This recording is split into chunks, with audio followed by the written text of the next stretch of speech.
Hi, I'm Joshua Gandy, and you're listening to No Proof. Conversations with individuals looking to replace alcohol with so much more. There's no proof like the present. Cool. Hi, Annie. Hi, Luke. Hi, Josh. Hi. I'm excited to chat with you guys today. Been friends and big fans of yours for a long time. And with what's happening with No Proof, I'm really excited to be able to kind of like share some of these stories of folks that are doing really cool stuff in the NA space. And I think with this episode, like we get a little bit of everything as part of this. I get to hear a little bit about what makes Lawbird so special, what you guys have put into the programming with actual non-alcoholic like NA space. And then Luke, we get to hear a little bit about the fact that you removed alcohol a couple of years ago and how that kind of like plays into everything. And I think a good place to start with this is if we can back up a little bit and just hear from you guys, like, how did Lawbird come to be? Obviously, there's been a lot of sort of ups and downs. Versions of it. The world hasn't made it easy, but it's still around and it's still great. So how did it come to be? Yeah, I mean, we're both industry lifers. So it's kind of one of those things where we reached a point where I wasn't gonna like learn a new skill set. We're like, all right, what are we gonna do next? And it just always made sense for us to kind of open our own space. We didn't anticipate a global pandemic 3 months into opening. So that's been a really interesting journey. But here we are, still doing it. Yeah. Oh, well, I think too, if we back up a little bit, so Annie and I met in 2013. Feels right.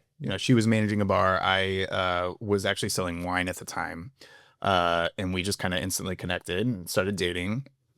And then in 2015 or 2016, we started doing pop-ups under the name Four Thieves. 2015. 2015. Mm-hmm. And so we started doing local pop-ups. Annie was also doing like heavy in the cocktail competition circuit, Bombay Sapphire being the big one. And she was doing that year after year. Eventually she won in 2017, which is awesome. And that was kind of the point too, when we had kind of amassed a following in Columbus through the pop-ups.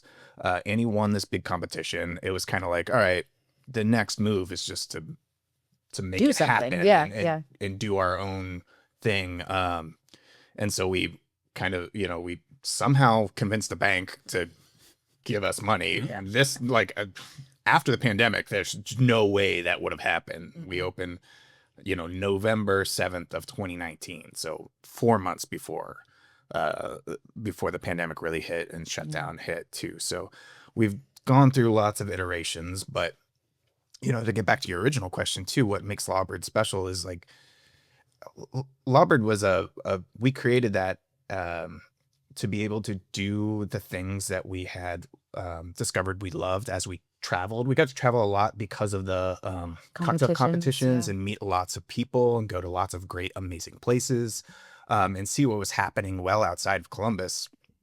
And then kind of, do the things that we loved back home. And it really became a reflection of the things we know and love and wanted to have other people experience as well. Since then, though, it's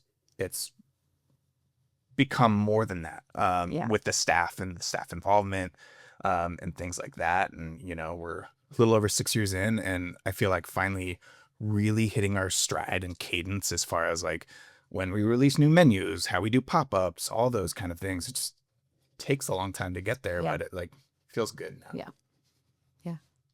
How do you define Lawbird? Because sometimes I feel like I struggle to say what Lawbird is, but not in like a negative way. It's more of like, it's ran by you two, and you guys, I've always kind of like looked to you for like what's next. You've always been on the cutting edge of like, this is what's delicious. This is what's coming. This is how we can take it and let it kind of like thrive in Columbus. And I think that's something I also really appreciate about you guys is sometimes in these smaller markets, folks look to stuff like Columbus where someone like, Annie, you could have built your talent and taken it elsewhere. Like you could have won Bombay Sapphire and gone somewhere else and, built your name in a bigger city. But instead, you guys kind of like dug your heels in and created one of these kind of like cultural institutions that has been incredible for Columbus. So I guess my question is twofold. What is it? How do you define Lawbird, and why is it important to kind of like have it here? Yeah.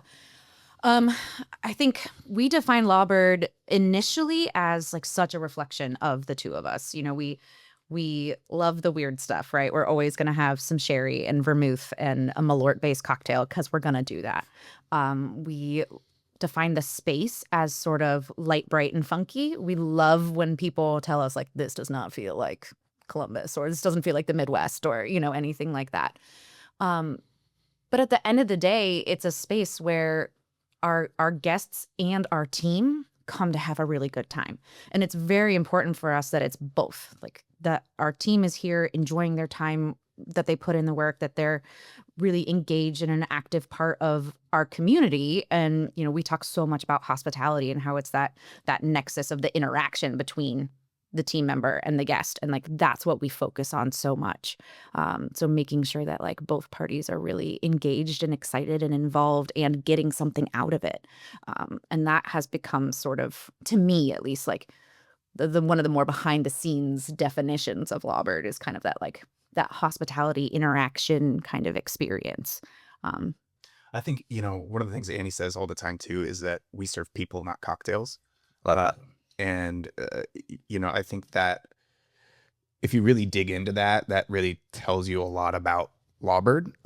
Because yes, you know, we try our best to constantly reinvent ourselves and, you know, coax the most creativity out of the entire team that we can. But that's all to craft the best experience for our guests possible, you know. It's funny, but Nick Korn was here a few months ago helping us teach a class. And he was like, you know, you guys don't have to come out with these menus all the time. And I took pause and like thought about that for a second. And I was like, you know what? But we kind of do. Like, that's what drives us. That's what drives our guests' experience, you know. Keeps them engaged. It keeps them, yeah. And unfortunately, I think there's less and less bars like ours now, you know, that do these style of menus all the time, you know. And that's one of those things that drives us, but it's really just the experience, you know. I think to the Columbus point too, especially after Sapphire. Yeah, I was asked a lot, like, are you going to stay in Ohio, or why are you staying in Ohio? And I mean, this is our community. This is where our network is, our friends, our family. We both, you know, cut our teeth in this town and then went off to other cities and then came back and met. And so Columbus is really, it's, if you allow it to be challenging and exciting, it can be really challenging and exciting. And I think especially in the last couple years with a lot of the owner-operator places, you know, Joya's and Agni and Commune, of course, and things like that, it's really kind of electric to be a part of it, and to be continually, like, all of these bars that are listed on a food and wine something, you know, and they're like New York and San Francisco and Denver, and then you're like, Columbus, Ohio, what the hell? And we're like, yeah, all right. Yeah. It's great.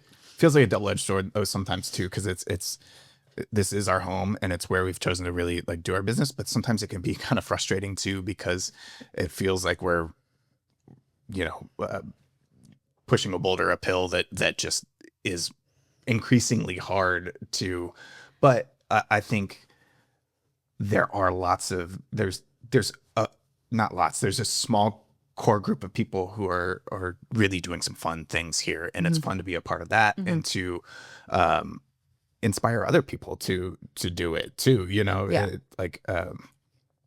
When you see like the next generation coming in to have that maybe have looked at what we've done and they're ready to do their own thing now too, that's really gratifying to be able to do it here. Talk to me about how that finds its way into, you know, conversations with staff, because now you guys have been on both sides of it. You know, you've worked programs where, you know, some of the changes maybe weren't taking place the way that you would want to, you know, put your application to them. Mm-hmm. And now you're in a spot where you can employ folks and then give them the tools necessary and the education I think education is something you guys do really well. Staff is always very well educated, and now you're even kind of like teaching courses where folks can kind of come in. Mm-hmm. What does it feel to kind of like contribute to that next generation, and what are you doing to ensure that they kind of like have what they need to be able to maybe even grow out of you at some point? Yeah. I mean, that's the point. We always kind of said too, especially when we first opened and we thought we were really ambitious and going to open more places before COVID hit. We're like, we'll be like the last stop. We'll be the place where people come to work and then they go open their own place. Which I'm just like, go for it, guys. But maybe just think about it. Maybe don't. But no, for us, we rely really heavily on what we call kind of our team of supervisors, which is really just, not just the people that can like lock up and do the money, but it's the people that are really integral to training, to education, to menu development, to, being rock steady. And so there's more of like a core team of us that really focus on holistically like the entire space and what do other staff members who aren't at that level yet, what do they need? How can we provide it for them? So it feels very much like a group project, like it's sure the kind of the buck stops with us and I can be like, we're not going to do that. But at the end of the day, we work really closely with our supervisors and they really have given so much to the program that like their excitement or the things they want to learn about kind of just makes everything more interesting for the whole team. So Yeah, I think one of the big things that we've learned too over the course of our our self-education as being business owners too, I feel like when we first opened the bar, I assumed that everybody would want to contribute all the time and want to grow and contribute in the same ways that I wanted to the programs past, but that's not the reality sometimes. Sometimes people just want to be in a cool environment working, but those who do want to contribute, once we really see that, we will bend over backwards for you to be a part of that. And we've crafted ways where we can try to coax that out of people a little bit, but you still gotta wanna, to a way.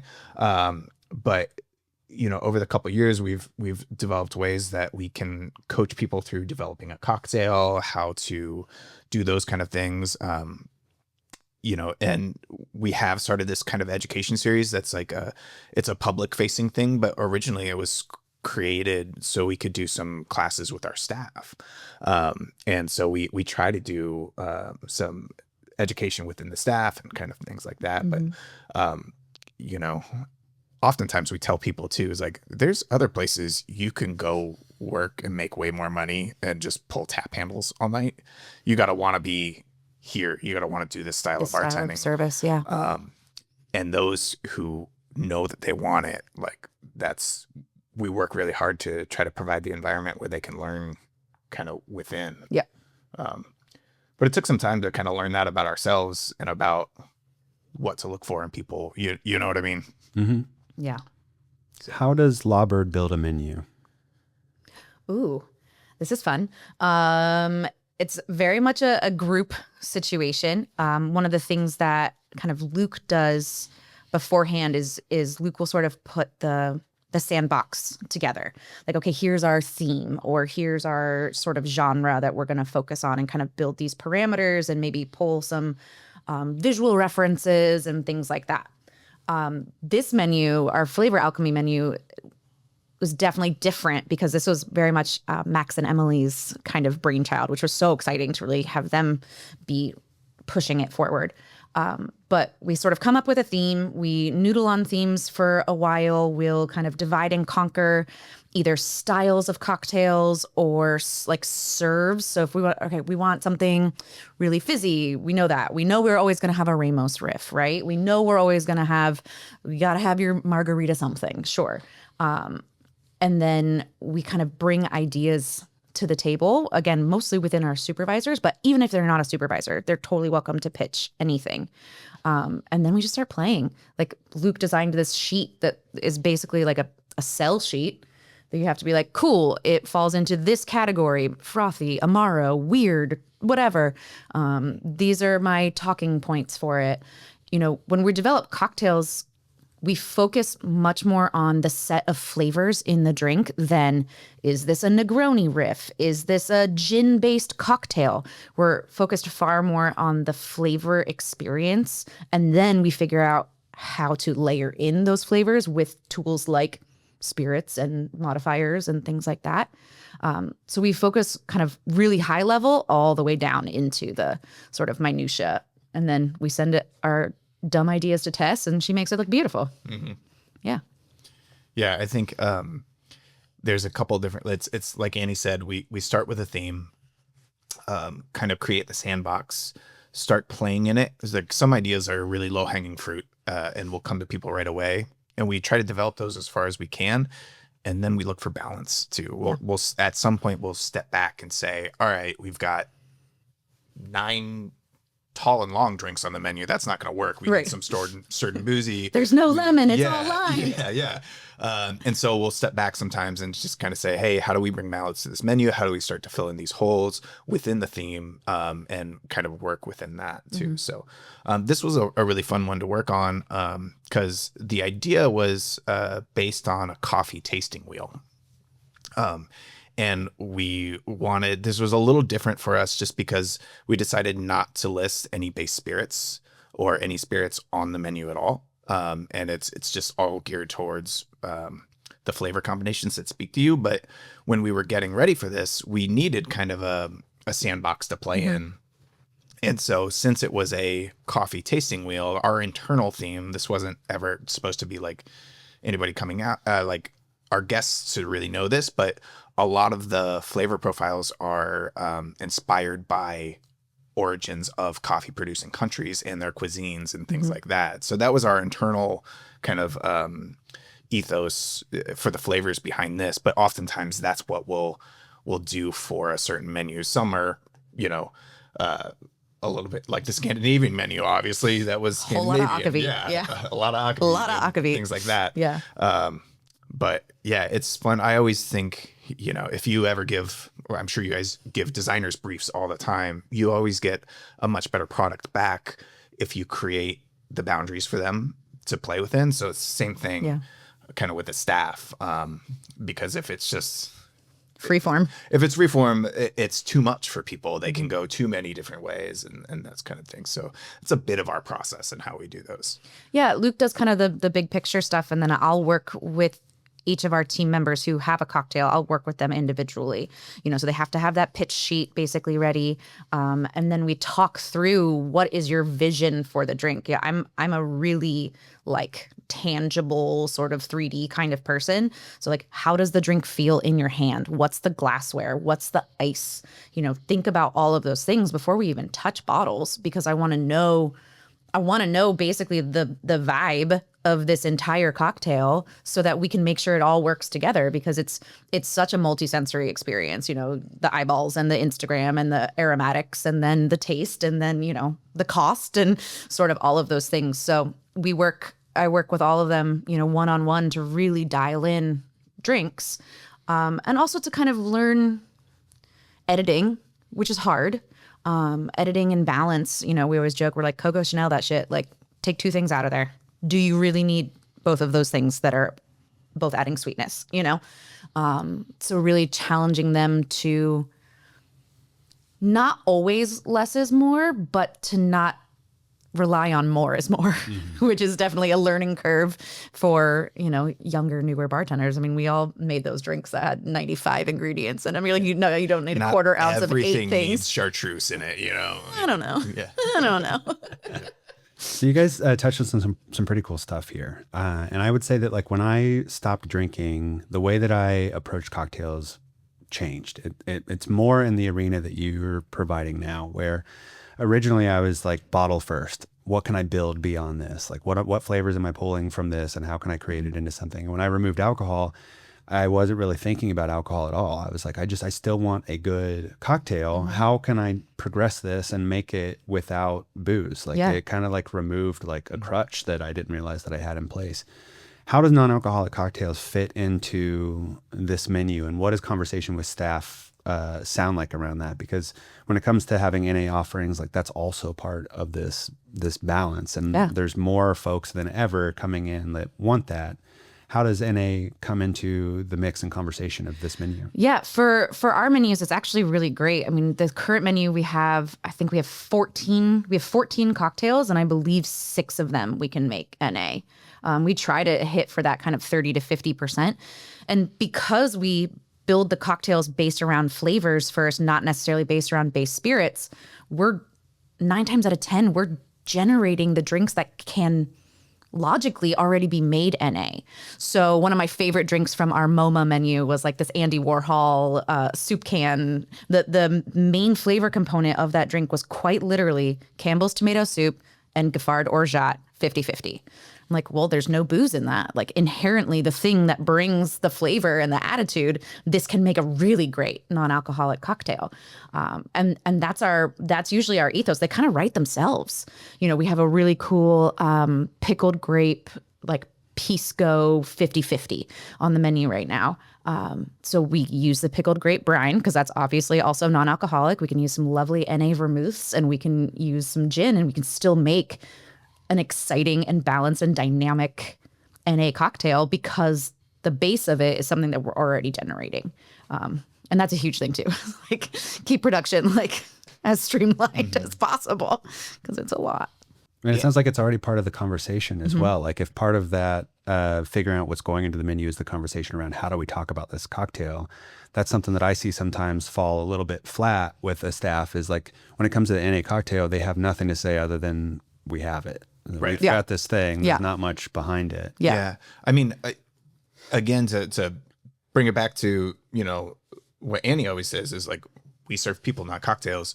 The way we look at our NAs is like, it has to deliver on the experience just as much as the original version does. Yep. And so I think what Annie is saying, our menus naturally tend to, when we make these kind of bespoke ingredients for a cocktail, now there's amazing products out there that we can use, you know, as long as the cocktail's not a super spirit forward cocktail. Much of the time, if the flavors are something that we're creating in house, we can make it NA. And then as long as we make that and taste it and make sure it's delivering on the experience, that we know that will work. And oftentimes it makes it training with the staff really easy because you should be able to, the ones that we can offer NA, you should be able to describe it almost the same as the actual drink with the booze, because it should deliver the same experience. And so it should be kind of a seamless transition as long as they know the products and stuff that, you know, we're and I mean, using in them. I've started asking the staff to come up with the NAs. The last probably 2 menus, like I haven't really come up with them at all. I'll talk with, you know, our bartenders and say, okay, these are the ones I think can be made NA. Like, what do we think? And then I'll be like, okay, you work on this one, you work on this one, you work on this one. And, you know, we'll have all of our NA vermouths and our NA Amaris and our, you know, our NA based spirits and all of that available to us with our house syrups out. And in one afternoon, the team will come up with all the NA cocktails. And we just make sure like, cool, yeah, does it echo the experience of the foolproof one? You know, and we have little hacks that we use like during service. The NA versions will always be garnished the exact same, but put in different glasswares, just so that we know which one's NA and which one's not. But we're not going to not garnish something. You know, it's like Luke said, we're not going to be like, welcome in. I know where you're going with that. We're not going to be like, oh, here's a Diet Coke. Sorry, you don't drink. But if Annie like, could never garnish another cocktail, hate she garnishes. would. I hate them so much.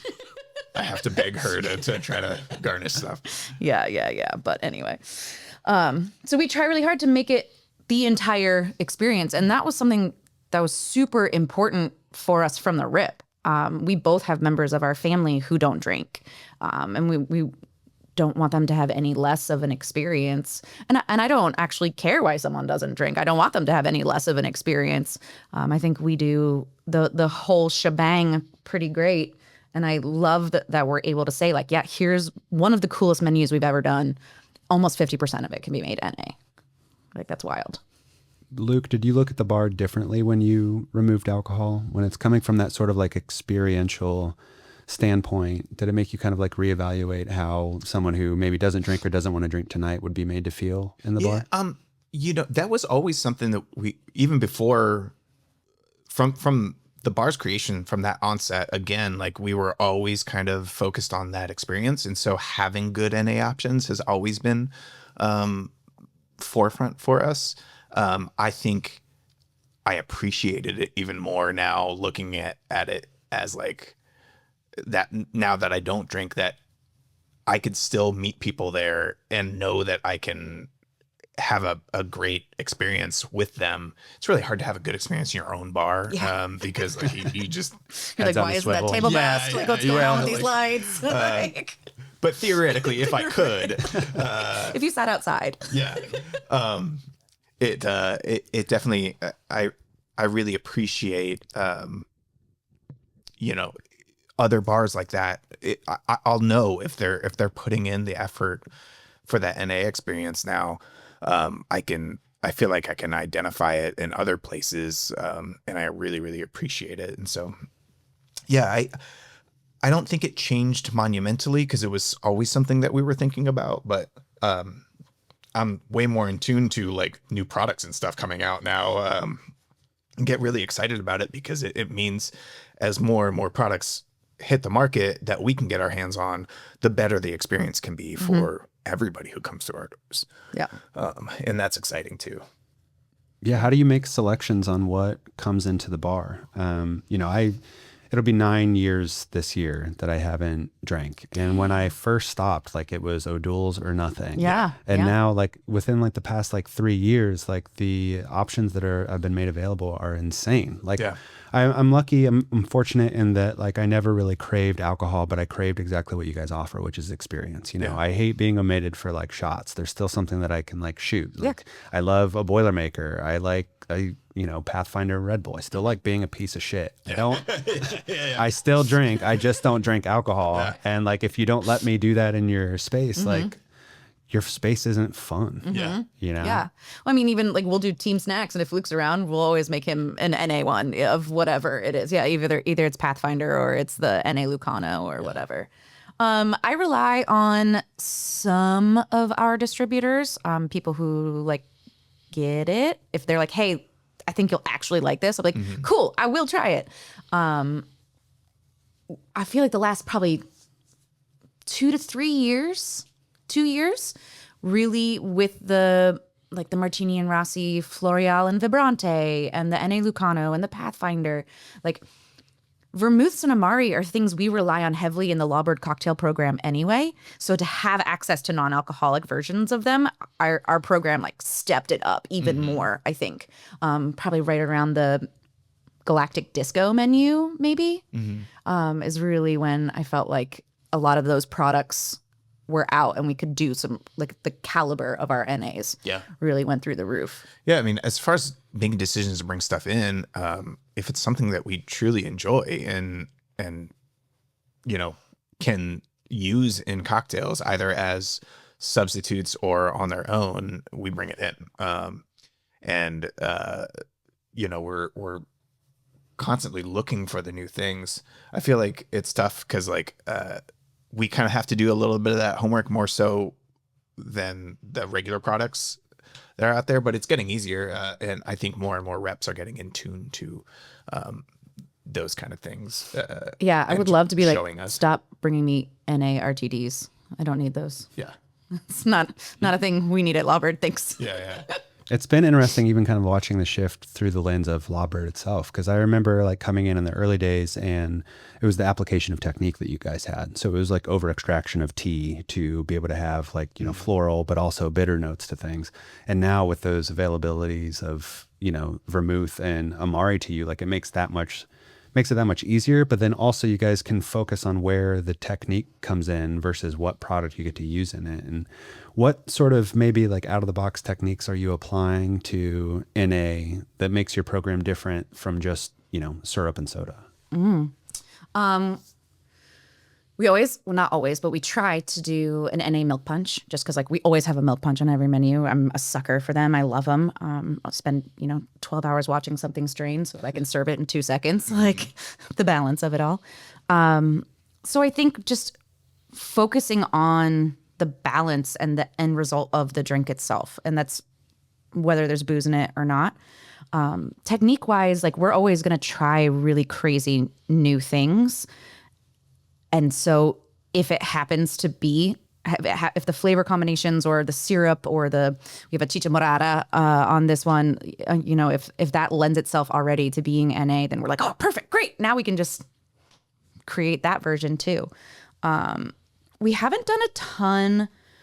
We do a lot of like slow and low infusions or washing on regular based spirits. We haven't really messed around with that too much with the NA based spirits, mostly because they're just not great on their own, right? Like, we did our NA class last January and people were like, ooh, these aren't good. And we're like, well, they're meant to be used. they're meant to in be cocktails. right. Yeah. They're meant to be blended into a cocktail. They need to be part of something.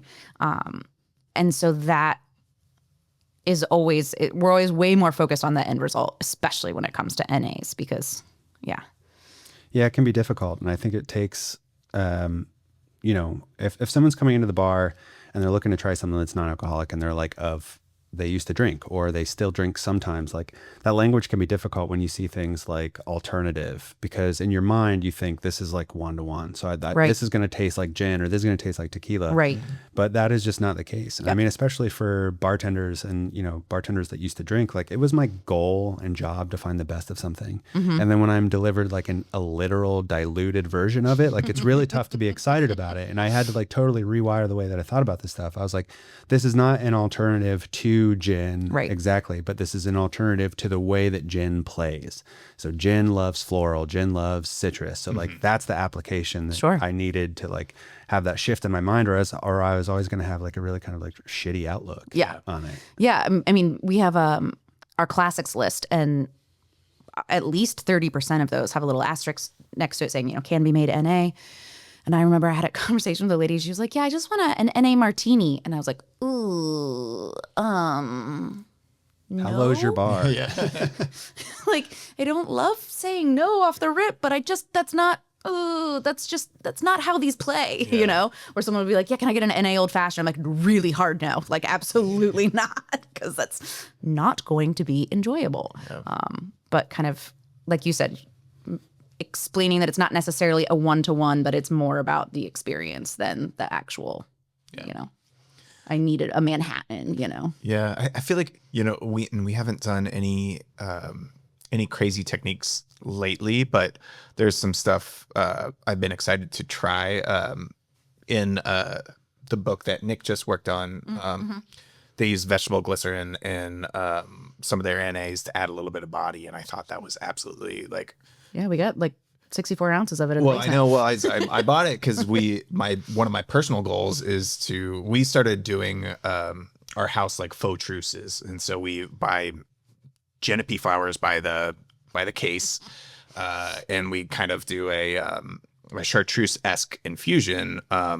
Ever since chartreuse started getting really hard to find, and now we make bespoke flavored faux truces for almost every menu. So for like our tiki menu, we have the tiki truce. Tiki truce. We'll bring back the shiso truce. But for Sakura. my goal was to, since those are really, kind of bombastic flavor infusions, was to find a way to do that NA. And one of my plans was to basically do the infusion into vegetable glycerin and see if we can then recreate the body in such a way that we can do it. But that is theory right now. But one of the things that we want to do, I feel like we just don't have as much time for experimentation as we want. NA to V coming soon. Yes. Yeah. Yeah. I want to step out of this a little bit and just kind of hear a little bit about your story, Luke. Walk me back on, who was the person that made that decision to remove alcohol? Kind of what was happening in your life at that time?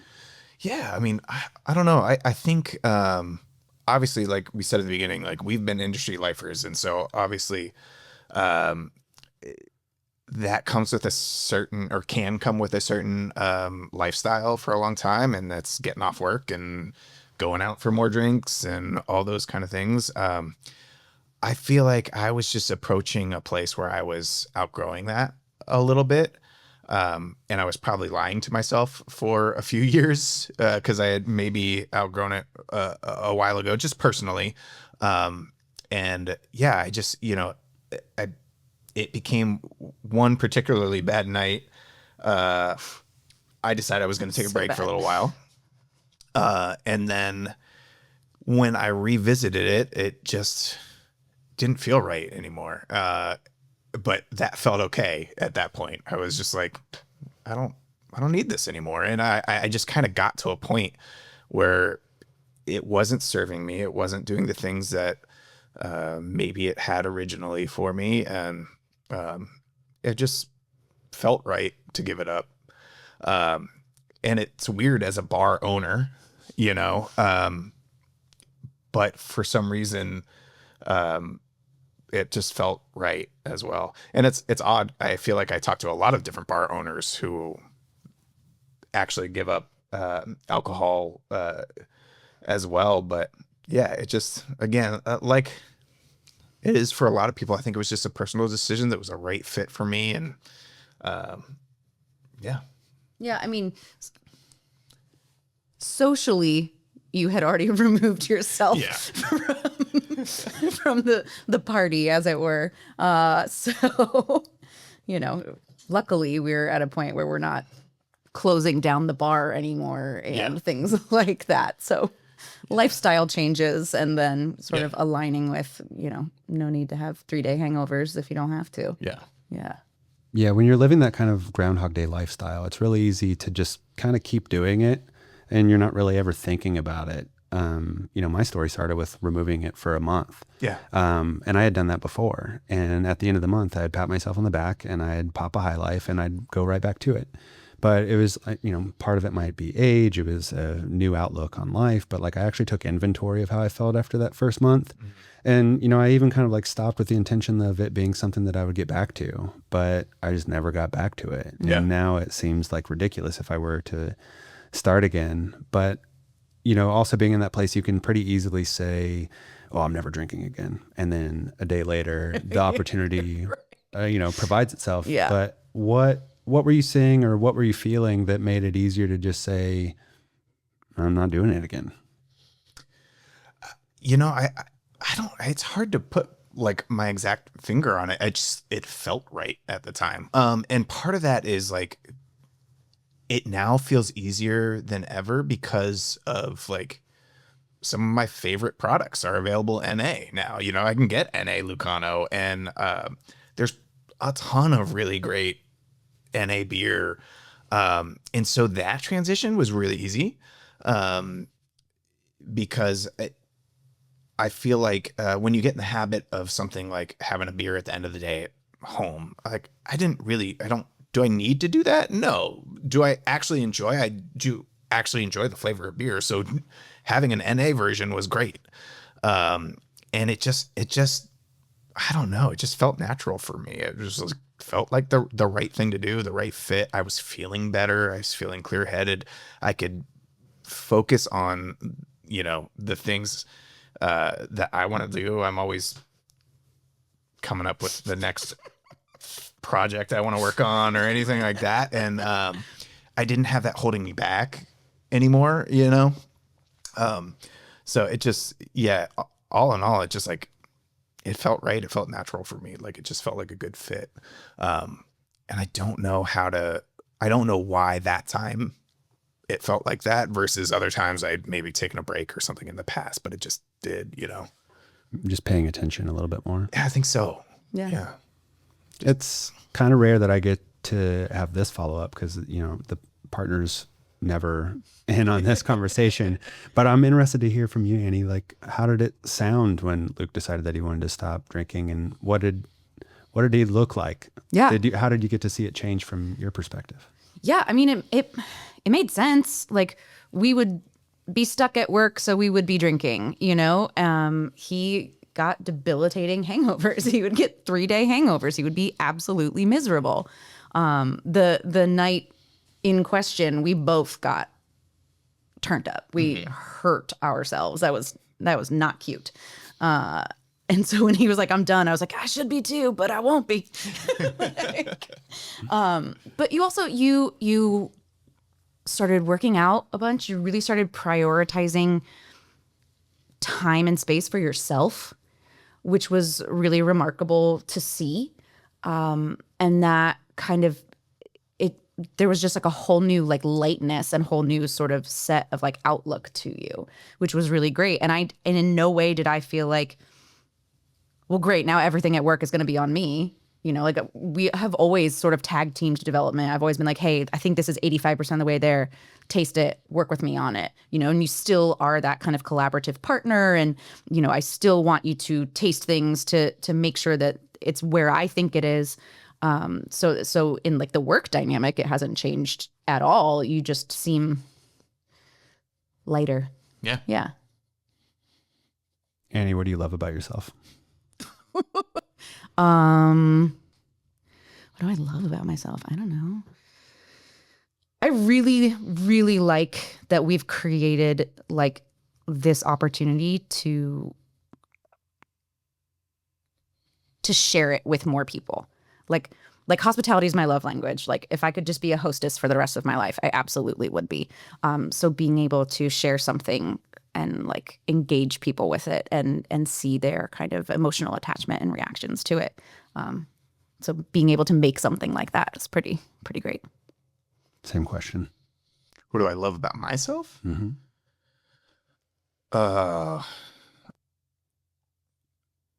I Check out the big brain on Brad. I love being hospitable. You know, that That was is- my answer. Yeah, kind of. Twin flames. Yeah. Well, you know. It's always just been such a large part of my upbringing, my family, and being able to do that for a living is really great. And being able to share it with people is pretty special. Yeah. Thanks, guys. Thank you. Thank you. Thanks for having us. It was lovely.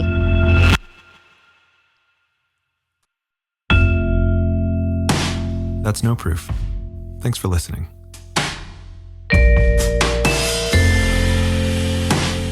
New conversations are added bi-weekly wherever you get your podcasts and in video form on YouTube. Music for No Proof was written and performed by my brother Kyle Gandy, right here in Columbus, Ohio. There's no proof like the present.